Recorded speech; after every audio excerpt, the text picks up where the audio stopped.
To mask or not to mask? That is the question many of us are asking these days. We ask about the mask. The evidence for outdoor transmission, as I've told you many times, is, well, there is a lot of evidence that it's not a risk, that it's not something that you should be concerned about. Now, when I say it's not a risk, there's always a risk of something that could happen that you can't, but you don't live your life. You know, I couldn't tell you that producer Mark won't get hit by hail, because there was some hail in New York today, that happens to hit him in the temple and happens to cause an aneurysm, and he falls down, and no more producer Mark. We would be super sad, producer Mark, but I'm not going to tell you not to go outside because there was hail. There was hail earlier today, and you could be hit by a piece of it. You know what I mean? Why are we killing me off in this ridiculous scenario? I don't know, but I'm just trying to come up with a ridiculous scenario. And I just wanted everyone to pay attention, and they'd be sad if we lost producer Mark to a piece of hail. There'd be a lot of tears from Team Buck. Yeah, now I have to go outside with a baseball bat and beat away the hail. Thanks. Right, exactly. You're not worried about it. You still go outside, but I can't guarantee you that can't happen.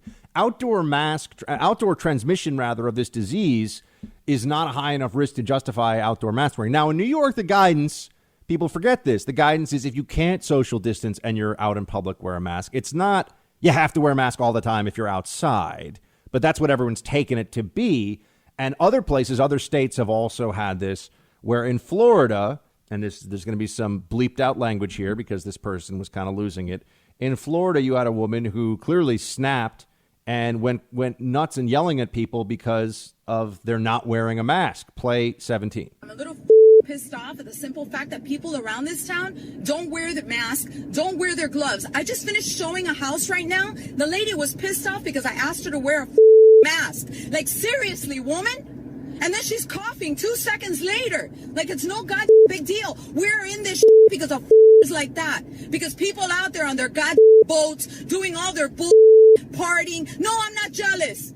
No, I'm not. Because you know what? I have a yacht. I could go out with my friends and party, but there's a time and place for everything. And now is not the time and place. Now is the time and place to be taking care of yourselves and the people around you. There are people dying. There are people in hospitals risking their lives because of like you, who won't wear your mask, who don't wear your gloves, who don't practice social distancing. Yes, Miami's a party town, but the truth is, you know what? There's a time and place for partying and everything. Now is not the time to party. Wear your mask, wear your gloves, or we're going to be quarantined all the way to September, and we may be spending New Year's in our house because of you out there who don't wear your mask. Now, I understand that was a deeply ineloquent rant, but it is representative of a wider sentiment out there that people have now become mask panicked. There is mask panic, in fact, bit of a play on words there, where if you don't wear masks, people now want to blame you. Now, I find this very troubling because we see the state, the sort of big S state. Sometimes it's an actual state. Sometimes it's the federal government. Sometimes it's the apparatus of the government, the bureaucracies, the public health authorities, and the media. But the people that want control are using masking now this is now a barometer of how much you're willing to be controlled.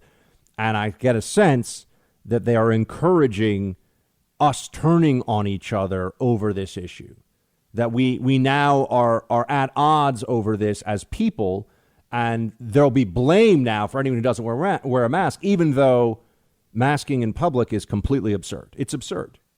There's no basis for this other than just people. Now, if you want to wear a mask because it makes you feel better, fine. I'm not trying to take away anyone's right. Now, remember, the mask is really to protect other people. It's not so much to protect you. You can still get this in the eyes. You can still breathe this in, especially if it's a cloth mask. It does not prevent any transmission of the disease. And if masks were enough, my friends, no healthcare workers would be getting this at all, right? I mean, because unless they're touching their eyes or doing something that's really egregious, they're wearing masks. They have PPE. I know there's been a run on PPE, and we'll return to that in a moment about what China's been doing with that.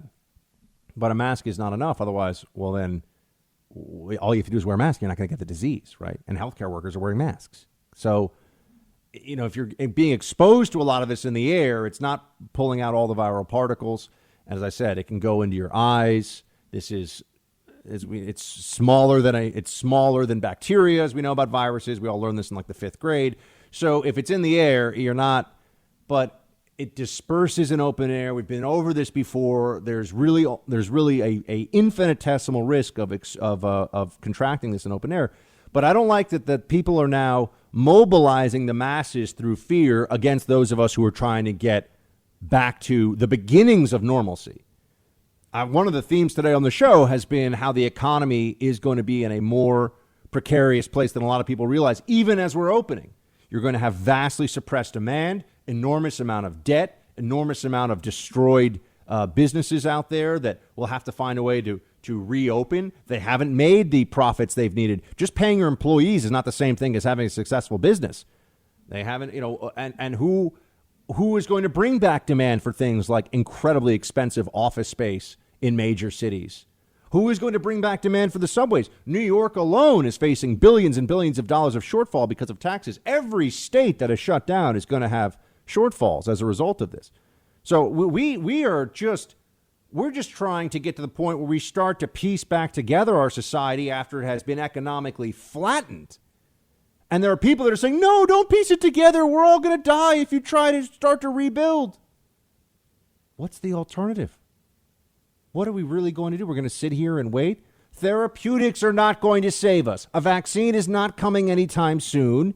And we cannot sit and wait for a plan that is just a fantasy plan about test and trace, so we know about every case. We can stop every person who gets this. You know what the problem we have right now in testing in most of the country is? Overcapacity, meaning that people aren't taking all the tests that are out there. You know, they could do 10,000 tests a day in some places. They're only doing 2,000 tests a day in some states. What are you going to do? Well, that's actually an important place that I want to just take a pause and bring you up to speed, because we keep hearing about how other countries have controlled this. Let's do what they do. We keep hearing that. Well, here's a thread on Twitter from somebody who is I believe he's a professor, or he's talking about what he's learned from a professor in South Korea, and here is the thread, which is a remarkable series of steps, and I checked these out over the weekend, and it adds up. This is what we're hearing about what's going on in South Korea, because we're told, we could do what they do.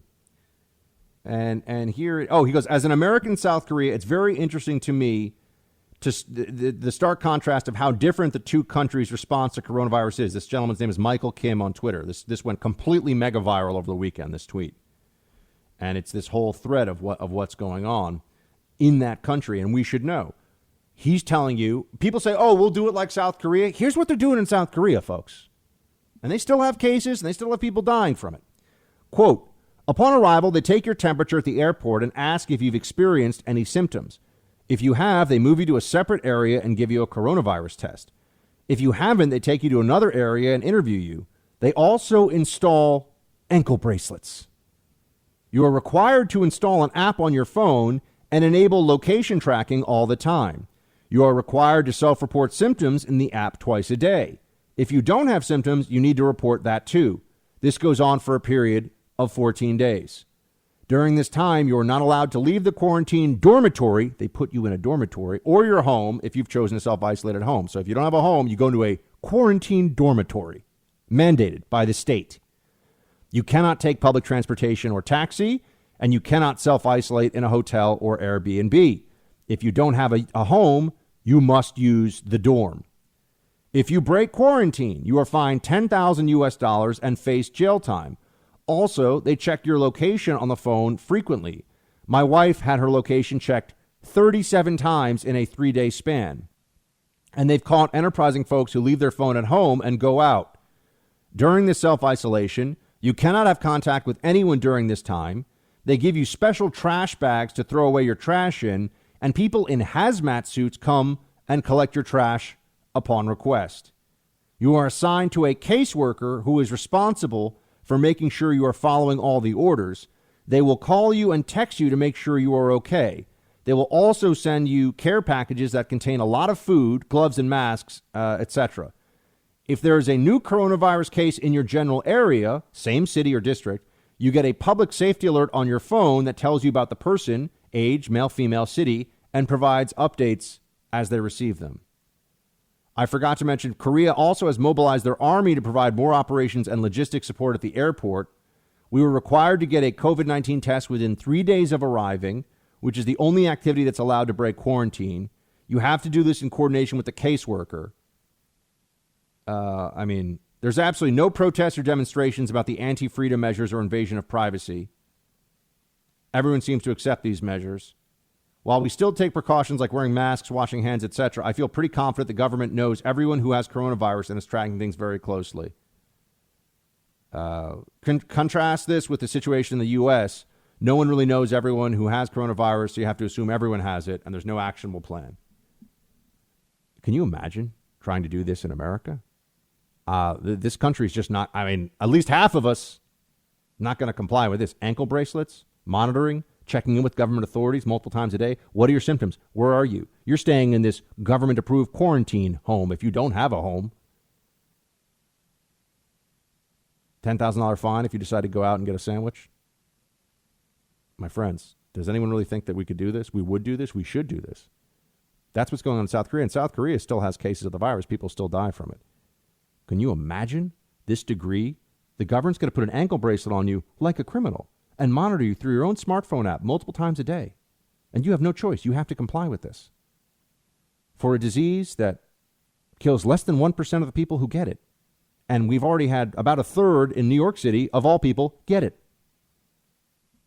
We're gonna do that. You're gonna do that in states that have had less than 1,000 fatalities from this ankle brace. Think of the massive program here, the plan. Hundreds of millions of people in this country. 20 million illegals. We've got more illegals than they've got people in a lot of these countries that are trying these different measures. I think South Korea's got 50 million. Sweden's got 10 million. You look at these, and Sweden's done the opposite approach of the let people live life. Sweden was right, by the way. And people keep saying, oh, we're not like Sweden enough to model that, to use their approach as a model. We're like but let's do the South Korea maneuver. You think we're more like South Korea culturally, economically, and politically than we are like Sweden? I guess you can make the case, but I don't know. We're not going to do the South Korea model. So people who are yelling test and trace, this is just a delay. This is a fantasy because they don't want to admit that we have to open. We have to open the country up.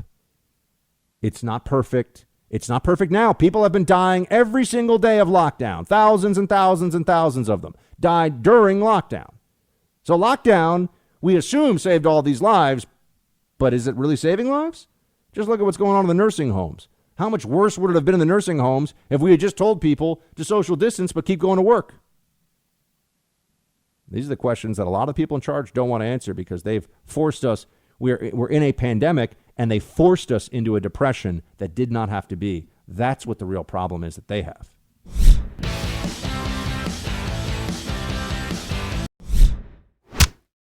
We also know from their own customs data that they vacuumed up virtually all of the world's personal protective equipment, including over 2 billion masks.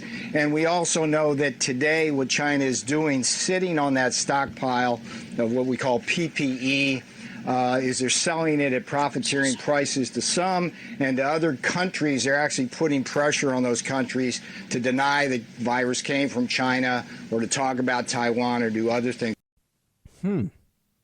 China hoarding PPE when they knew that this was about to hit all these countries all over the world. And there's even more than that. Look, the relationship between not just the U.S. but the world and China is never going to be the same after this, which is a good thing. This has been a wake-up call. It is a necessary wake-up call for us in this country that China should not be treated like it's a nation that if it just becomes wealthier and more influential is going to be happy with that and everyone's going to live happily ever after in the rest of the world. That's not the case. China is a economically rapacious, authoritarian regime that has aspirations of global dominance, of being the hegemon, of pushing the United States aside. And this current competition we're in for stabilizing and reopening our societies, this is a civilizations in the balance kind of moment. How are we going to end up in this whole thing versus how is the Chinese government going to do? This is a question that we're all going to have to face. We're all going to have to take, we should be taking very seriously right now. It looks like China might be able to get up and running faster than we are after being knocked down by this virus that they caused and then hid from the rest of the world. And on top of that, they're also using this as an opportunity, even when we would think that the world perhaps is linked arm in arm, all pushing, all fighting against this virus. Even when you think that's the case, guess what? The Chinese government is still looking to gain advantage in this whole process. U.S. to accuse China of trying to hack vaccine data as virus redirects cyber attacks. That's quite a headline from the New York Times today. Here's what they're telling us. The FBI and the Department of Homeland Security are preparing to issue a warning that China's most skilled hackers and spies are working to steal American research in the crash effort to develop vaccines and treatments for the coronavirus. The efforts are part of a surge in cyber theft and attacks by nations seeking advantage in the pandemic. That's right. China is viewing this moment when there's a few reasons for vulnerability here. We are distracted by the pandemic. We are wounded and slowed down by the pandemic. And there's also a greater sense of openness and transparency around a lot of proprietary pharmaceutical, medical, and scientific information, right? We're all supposed to be doing what we can to beat this virus. And I've talked to doctor friends here in New York who are saying that this is a moment in time they've never seen anything like it, where there's so much free sharing of information among the global medical community now. Hasn't really, I mean, it's been helpful, but it has not created any major breakthrough yet against the virus.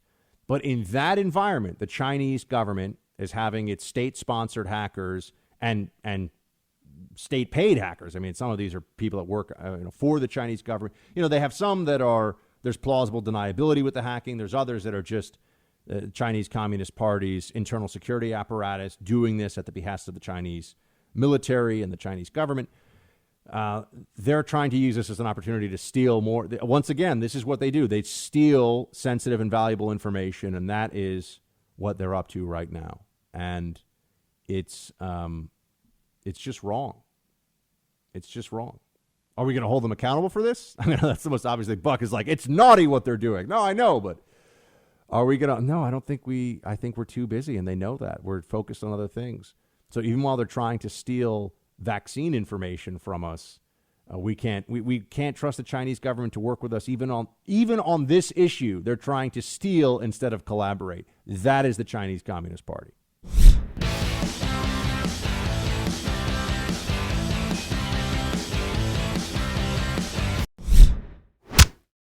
I just thought, wow, this guy, I thought he was really sexy. And, he just oozed decency and integrity. He was kind and caring and all of those things. And so after the dinner, everybody left the table. He and I were still locked in conversation. And on the way home, I said to my husband, Ben Bradley, I found the guy. I found the perfect person for her to have an affair with, because she had been married to the president, who was a jerk, and she wasn't really in love with him, and he was totally in love and involved with himself. And here was Tony Fauci, who, even though he was famous and well respected and all that, didn't care about fame or money or power. He just was Fauci, in it to do good. Mark, I thought that this Sally Quinn lady was talking about me at the start here. You know what I mean? I'm sorry. I should have cut out the end so everyone thought she was talking about you. Here's this guy who's really sexy, who oozes decency and integrity. I'm like, apparently she listens to the Buck Sexton show or watches me on Pluto TV's channel 248, the first. I don't think you can even get Snow Princess to say nice things like that about you. Not like that, no. Oozed decency and integrity and was really sexy. I mean, hopefully she thinks that, but I don't think she'd ever say that in public. And I love this, though. Yeah, Dr. Fauci, here we are. I'm a sex machine. I'm a super stud muffin Fauci. I'm like, Come on, man. Really? This is where we are with this? I don't know what's more disturbing, your Fauci impression saying he's sexy or the Warren impression loving The Rock. Oh man, that was one of the moments on the show that people really remember. I can't even like conjure it up in my own head, but I remember listening back to it and I was like, wow, we really took that to another place.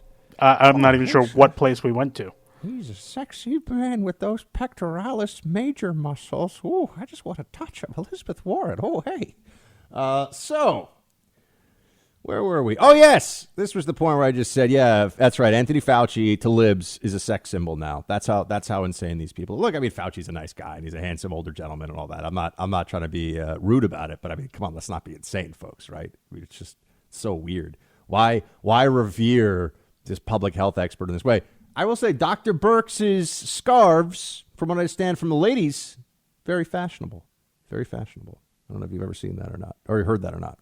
Producer Mark, does Mrs. Mark like the scarves of the Dr. Birx? No, I think that's an older age demographic. Old lady thing. Enjoys the older, scarves, yeah. Pardon me. Excuse me, Buck. Yeah. Older lady thing. I said it nicely. Yeah. An older lady thing. All right. This is where we can do roll call, so Buck stops making an ass of himself. Hit it. All right, Rick writes, hey, Buck and Producer Mark, listening to Thursday's podcast, it was a pleasant surprise to hear Mike Slater on your show. Although I've never met him, I did get to talk to him a few times on a Saturday show back in the day. I agree with you. He's a good and nice guy. So glad that you, Mike, and Dana are metaphorically together again, and Jesse is like the cherry on top. You all do such a great job. Nice catch on the Cincinnatus reference, by the way. Shields high. Well, thanks so much, Rick. Yeah, look, we've got a great crew at the First that they've pulled together, and Mike Slater is one of the most earnest, nice, good dudes you'll find in this business. Jesse Kelly, who, by the way, is also super nice, but is don't tell him I said that because his head's big enough, but is obviously a hilarious guy and is a really, really astute political analyst and observer too. And then Dana Lash needs no accolades or high fives from me. I mean, Dana's Dana. Everyone knows Dana's work, and she's fantastic. So yeah, I mean, we got a really good crew, really good squad. And as for the Cincinnatus reference, of course, you're going to throw an ancient Rome reference. You're going to slip that one past the Buckster? I don't think so. Not on my watch. And yeah, but thank you so much. I appreciate you, Rick, writing in and joining us and all that. Adam writes, Buck, does Commie Bear play speed chess? Shields high. So, Adam, Commie Bear, speed chess. You know, Commie Bear is a character we created that people keep asking for me to bring him back. I don't know. I feel like some people think it's just they're not into it and other people really like it.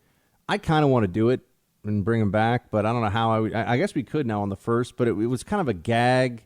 I don't know. I'm thinking about it. Producer Mark probably doesn't know what Commie Bear is. So. I've heard of it. I've never actually seen it, but you know, yeah, that sounds like... there might be some old YouTube videos bouncing around of Commie Bear doing his thing, but... As I was going to say, it sounds like a great YouTube video for us.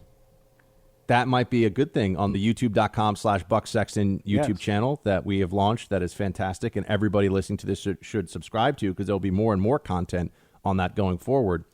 So, yeah, maybe Commie Bear we could bring. But it was like a little bear that is with a little bottle of vodka and an AK-47 and who would give his thoughts on Taylor Swift, Beyonce, politics, and socialism, which would probably be a good time. All right. I'm kind of selling myself on as we're thinking about it. Does he play speed chess? Of course, and he always wins, or else he'll bust out his AK on you, his tiny, tiny AK-47. Kyle, Buck, you're absolutely on point with General Flynn. When this whole thing started, I argued with Lib and said the only thing that was proven is that you never sit down to chat with an FBI agent unless your lawyer is present.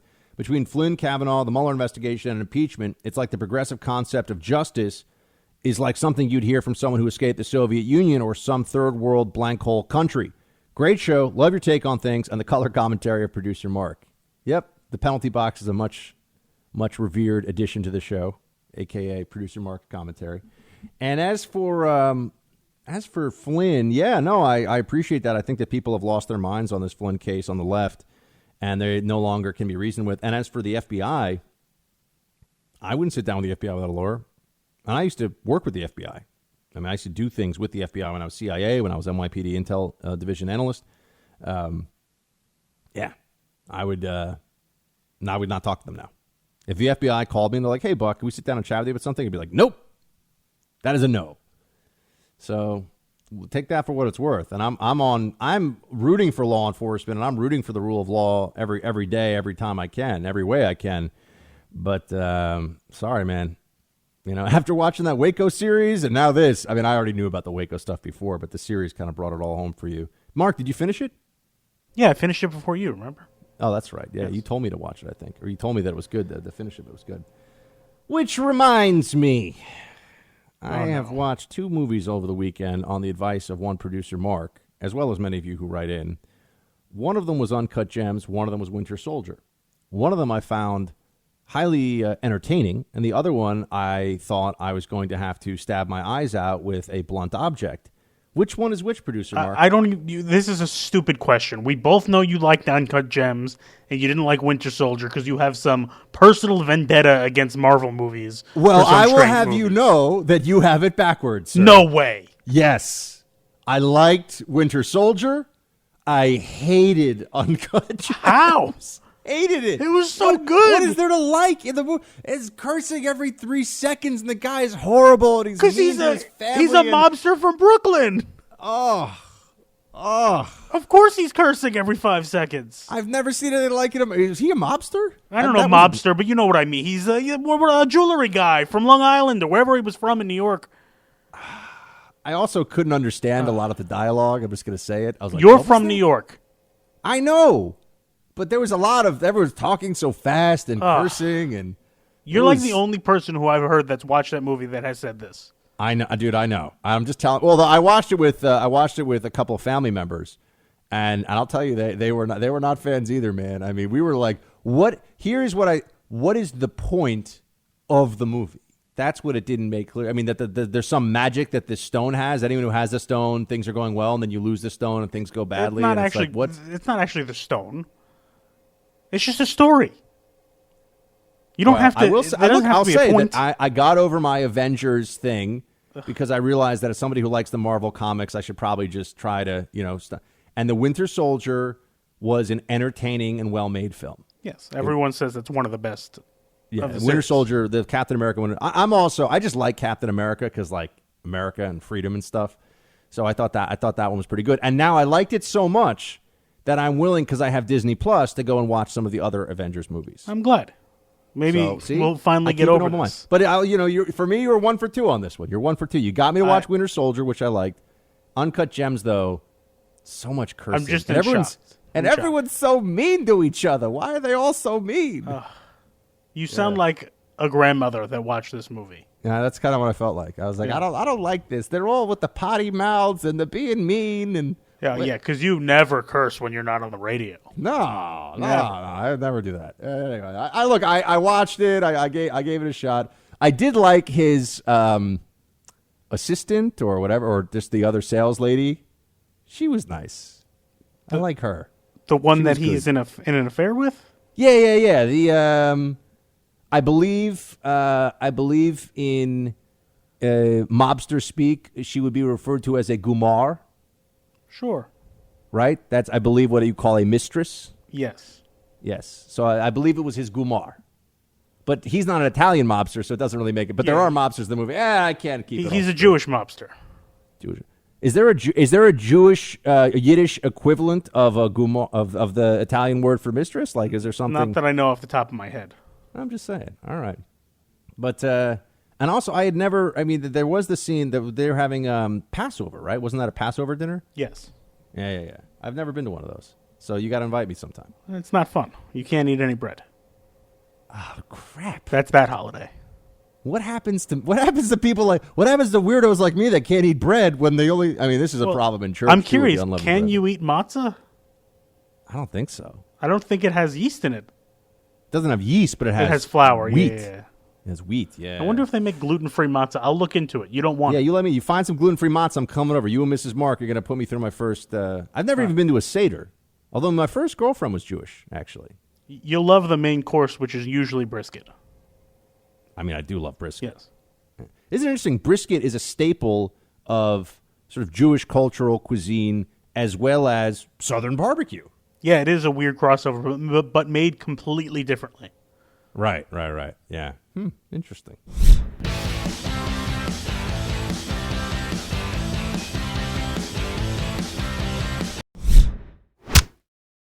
All right, roll call continuing here. And remember, if you want to send in your thoughts, teambuck@iheartmedia.com. If you address your email to producer Mark, is a wonderful fellow and is amazing. You'll probably more likely to get your email in, but you didn't hear that tip from me. But also you can send it to facebook.com/Buck Sexton. If you want to send it on Instagram, because I keep seeing people doing that, I appreciate it. But you got to give me a first name because I don't want to introduce on air, Patriot Gun Collector 9557 writes in. You know what I mean? Like just give me a name, a first name of some kind. Or I guess I could just make names up. All of a sudden, everyone's going to be named Bob and Susie. Those are usually my go-tos. Bob and Susie. Very Midwest. Right. Yeah. Well, not a Youper necessarily. Right? I said it right? You did. A Youper. Thank you. I learned things. I'll never forget when someone on this show, it was like my mind was blown. It was years ago. Someone's like, Buck, you've been saying the state that Las Vegas is in the wrong way your whole life. You need to change. And I was like, no way. Turns out, yeah, it's Nevada. It is not Nevada. A lot of New Yorkers say Nevada, though, I will have you know. But it is Nevada. So I learned how to say it properly. See, I learn things from doing the show all the time. I learned what a Youper is, for example. Where are we on this one, Buck? Oh, yes, Robert. Buck, I think the reason the left went after General Flynn could be very simple and shallow. He led the lock her up chant at the convention, which started a movement. He became a target when he supported Trump and was prioritized when he led the chant, and it went viral.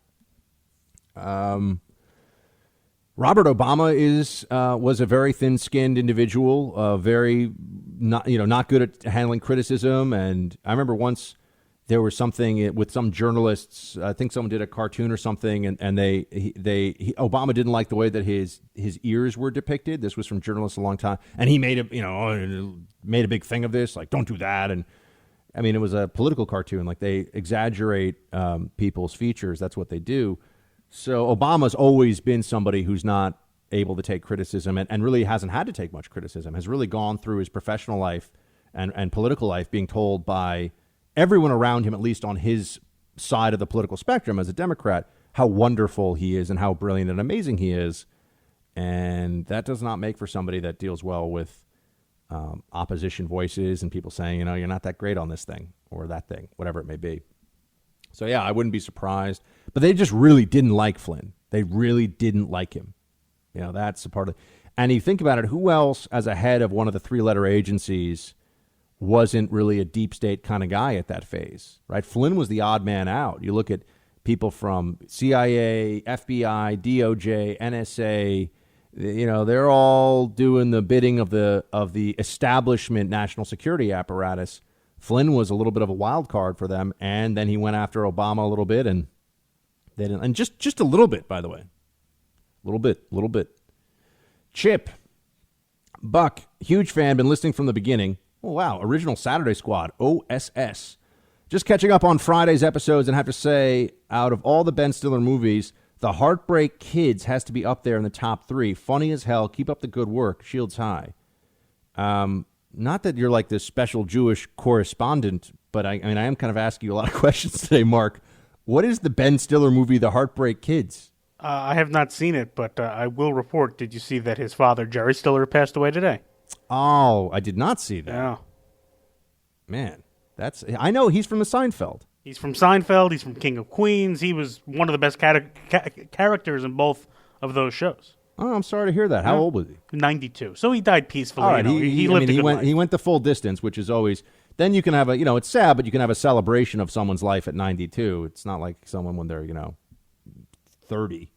So, not that that's particularly helpful, I'm sure, to his family right now, but I just, God bless, and a man who lived a good life and did a lot of good work. Mark, hello, Buck. I heard a prediction that Adam Schiff will submit articles of impeachment on AG Barr. What are your thoughts on this? That's not going anywhere. There's no way that's going to do much of anything. So, yeah, that's just going to be Schiff being Schiff. Sean writes, Buck, just heard you talking about future plans of coming to Nebraska. Please do come visit. I would definitely attend any speaking engagement you give. I'll take a day of work off if I attend, if I have to.